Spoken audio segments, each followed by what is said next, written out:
Tonight on CFTK-TV News, Taylor Backrack recently finished a notable solo canoe trip, the Carbon Arts Group made its way back on stage, and a master carver's latest exhibit is opening real soon.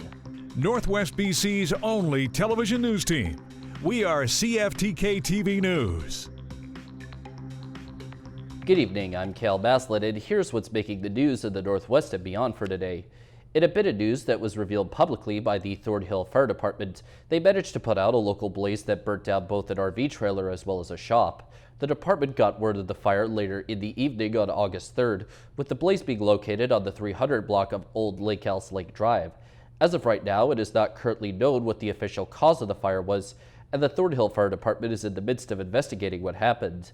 Luckily, no one got injured due to the fire, and while it didn't spread and char any other properties, both the shop as well as the RV were lost, and there's no word on if either will end up undergoing some kind of rebuilding effort. MP Taylor Backrack recently completed his third annual Paddle to the People canoe run, a solo canoe trip that leaves from Kispiox Village and travels all the way to Terrace. From here to Terrace. Oh wow, nice. Yeah. That's the go off. Right on. See how it's going. The MP posted a highlights video to social media from his time on the water. MP Backrack takes the annual 175-kilometer voyage to connect with communities and people fishing along the Skeeter River. A new exhibit that pays tribute to old times will be opening this Friday at the North Pacific Cannery National History Site. Titled Salmon Cannery Days, the exhibit by world-renowned Tall Ten Tlingit master carver Dempsey Bob is set to pay tribute to the last generation of Indigenous cannery workers who lived, worked, and fished at salmon canneries on the North Coast. Dempsey Bob lived at the cannery as a young boy in the summers of his youth, and the work is a retrospective that honors the legacy and contributions of Indigenous people to the region's commercial fishing history. The show combines reflective installation pieces alongside prints and carvings. The show opens on August 9th at 2 p.m. at the North Pacific Cannery in Port Edward. The Carbon Arts Group made its return to the stage this past week, putting on 2 shows in 3 days at the Pentecostal Assembly. This local theater and orchestra group caught the eyes and ears of many who showed up this past Thursday and Friday. CFTK's Damian Smith has more. To me, the thing that matters the most is the community and the kids and people getting to enjoy and share this experience. And in Terrace, which is like, we're just a small little like town city, right? We're kind of up and coming, but there's so much talent here. And so it's really satisfying watching our work and the amount of time that we put into this production over the last couple of months. That is the Pirates of Penzance, a play performed this past Thursday and Friday at the Pentecostal Assembly. Presented by the Carbon Arts Group, this play put on by hundreds of people showcases local talent to the Terrace community, no matter what level of performance they may possess. I think there's a lot of room for people to kind of come at whatever level they are and whatever age they are, and we try really hard to make space for them. Because I think that's really important when it comes to community is we're not professionals, right? But we want to lift people up and bring them to a place where they can look back and be like, man, I was so proud and it was this amazing experience and I had like this family, this theater family.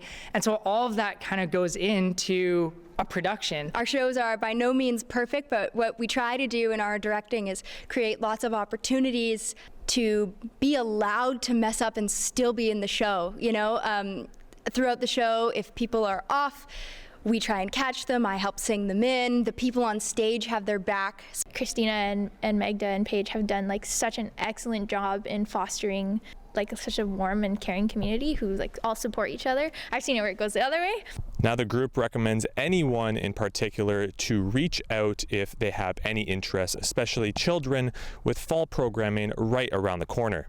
I know that they had such an overwhelming amount of kids that wanted to be part of this production. To the kids that we had, it was amazing. I think they had a great time. They seemed like they were having a blast. And yeah, just having that age range it brings like a different aspect to community theater. And to see kids today at the matinee that were like interested and they have their little swords and they want to do it, that makes me so happy to see. And I hope that the next generation kind of goes that way. And the kids are like, oh, I want to learn music. Oh, I want to learn how to sing. I want to learn how to act. Because it is a very special thing that you take with you for the rest of your life. Paige McKay, who was the music director of the orchestra, who directed her first play since graduating university in music education, sees her experience coming full circle after years of performing on stage and in band. So I would say it's never about being perfect because we have these safety nets in place. It's community theater, right? We expect people to just be members of the community, not be professionals. So I would say if you're nervous about living up to our standards, know that our standard is enthusiasm and not perfection. And from Terrace, I'm Damian Smith.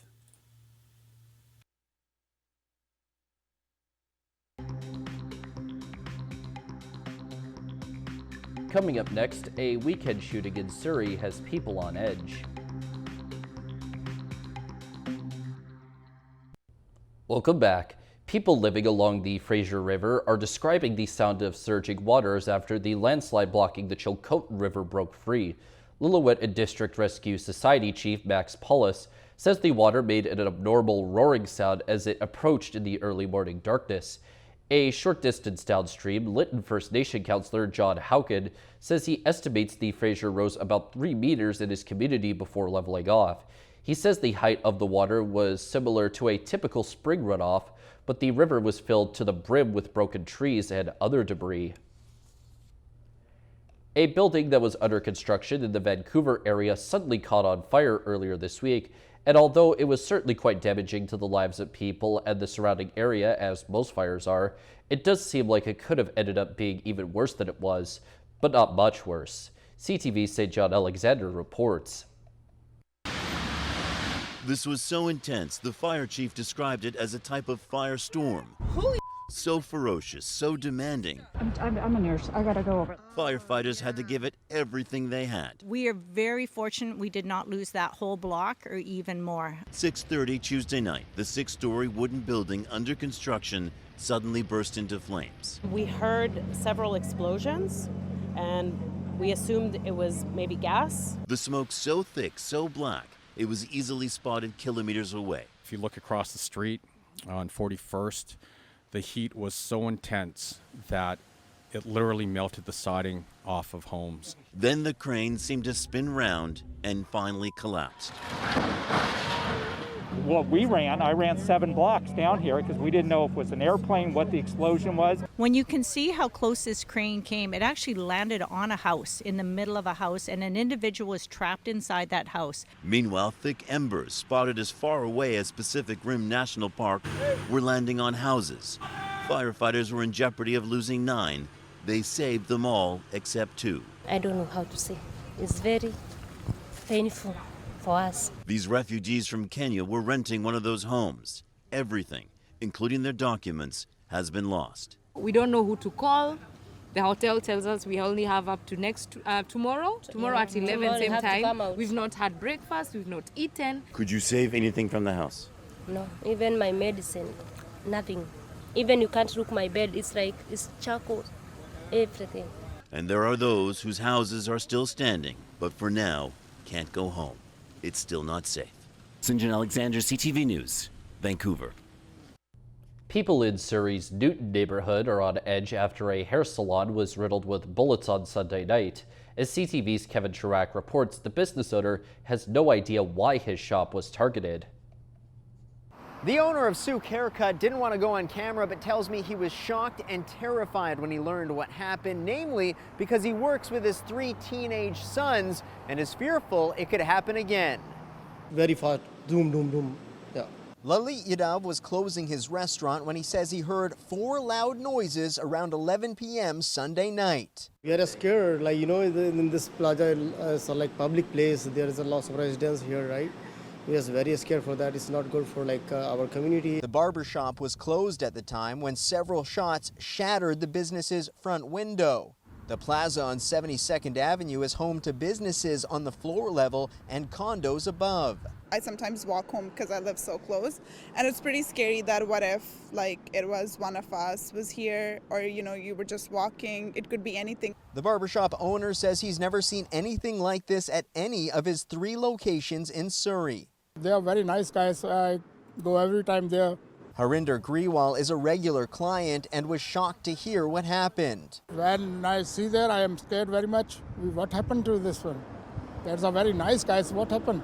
And that's the big question. Surrey RCMP denied our request for an interview, only saying via statement that they're speaking with witnesses, checking surveillance video, and are asking anyone with information to come forward. Kevin Chirac, CTV News, Surrey. Turning to tonight's weather, the north coast will be home to a few clouds plus a low at 13 degrees. The Terrace-Kitimat area should see clear skies plus a low of 18 degrees to go along with the heat warning that is currently in place. And the Bulkley Valley and Lakes District will see a few clouds of their own, as well as a own low at 12 degrees.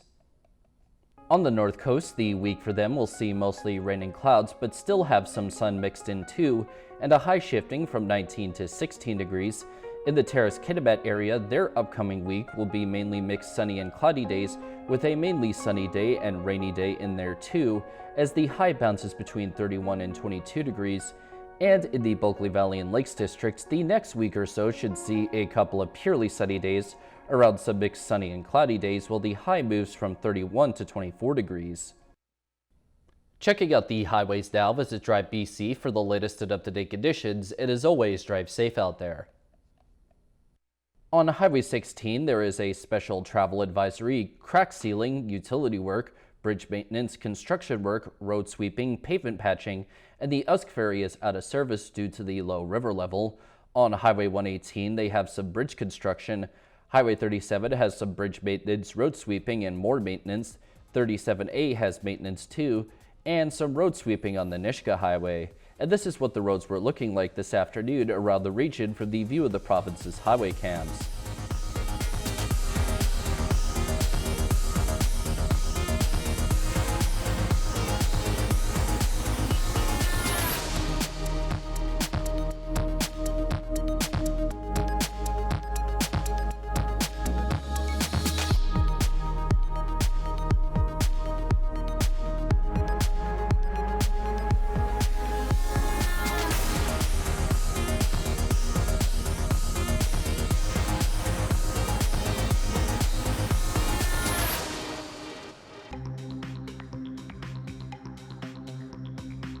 Still to come, the story of a young girl has inspired people to donate blood.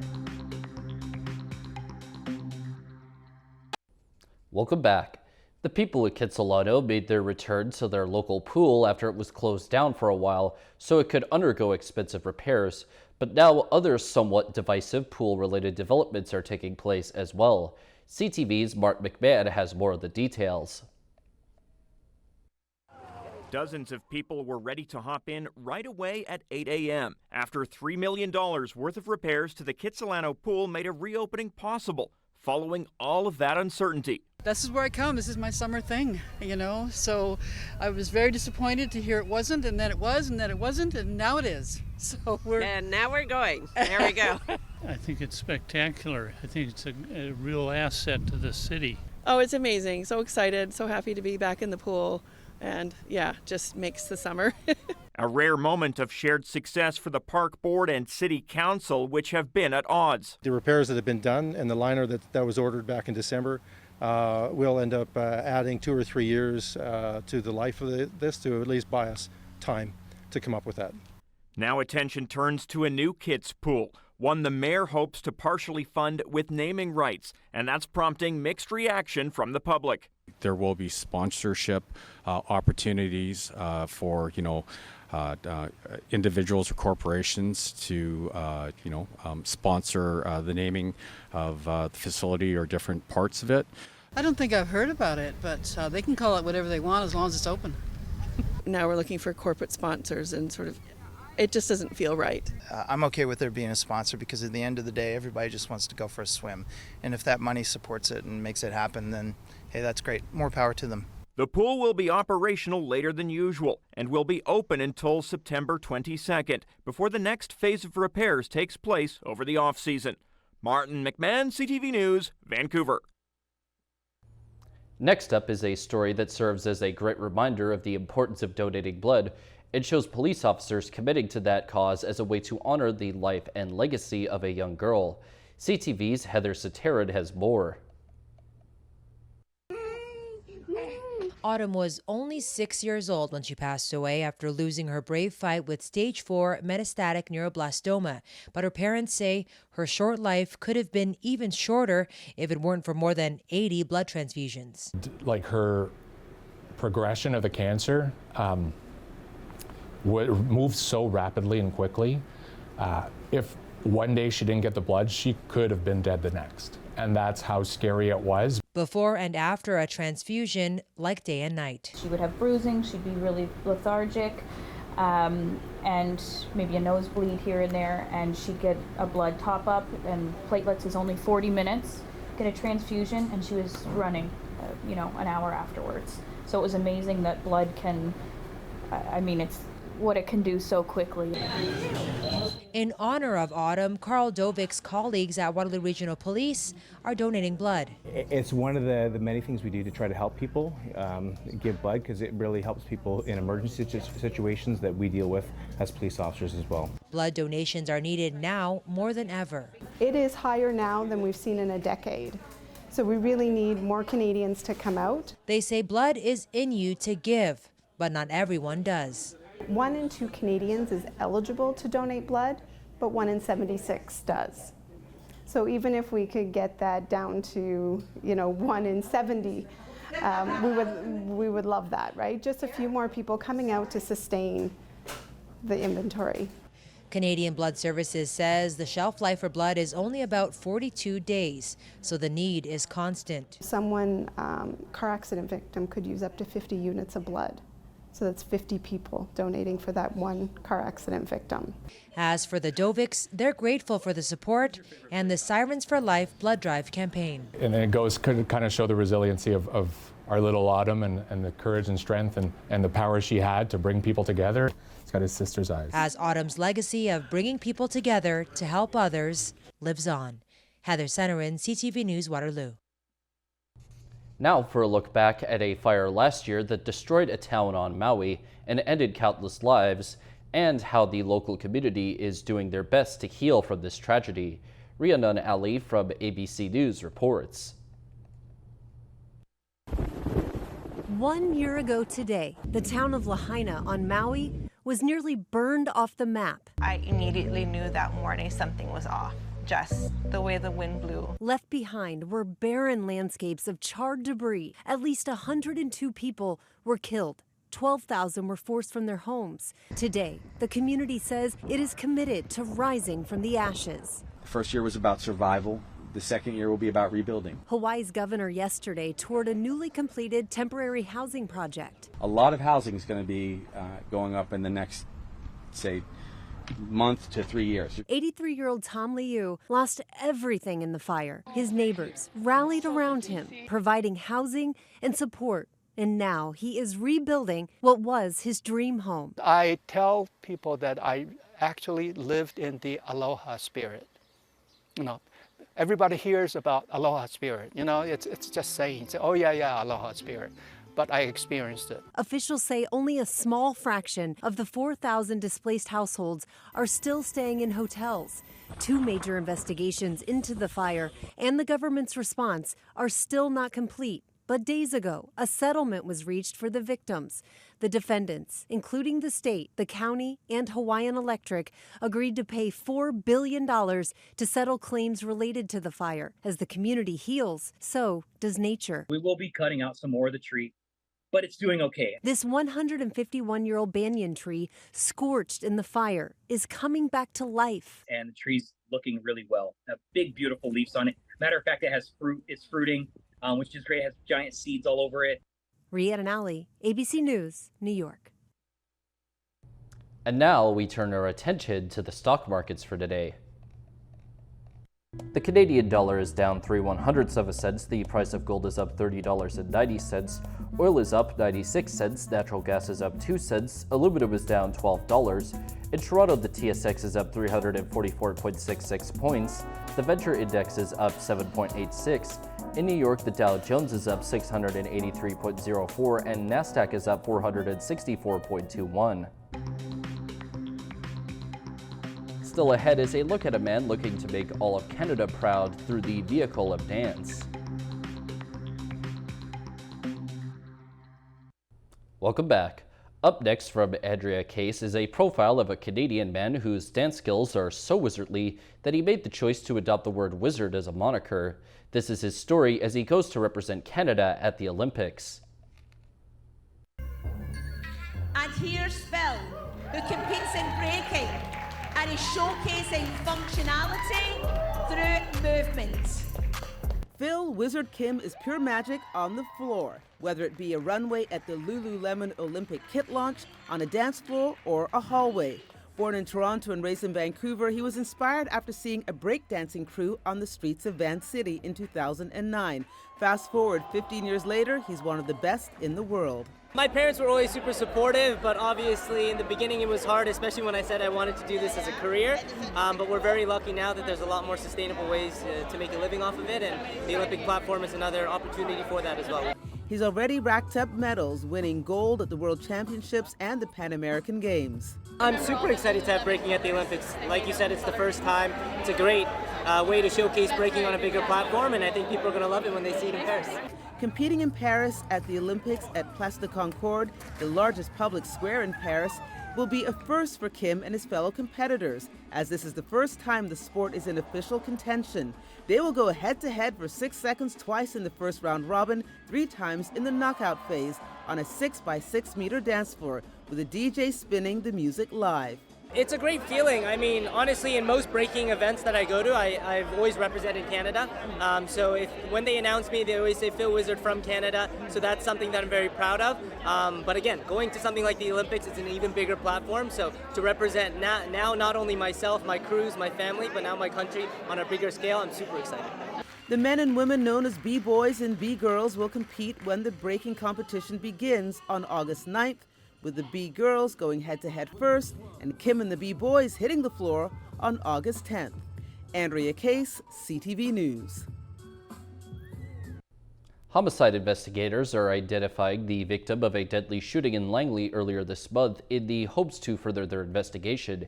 The Integrated Homicide Investigation Team says 41-year-old Dylan Unger of Langley was the person killed on August 2nd. It says another man was also injured in the shooting, but he has since been released from the hospital. IHIT says the incident appears to be targeted and isolated, but is asking anyone with information to come forward. The American National Tsunami Warning Center says there is no threat to BC after a powerful earthquake struck off of Japan's southern coast. The Japan Meteorological Agency says the quake registered a magnitude of 7.1.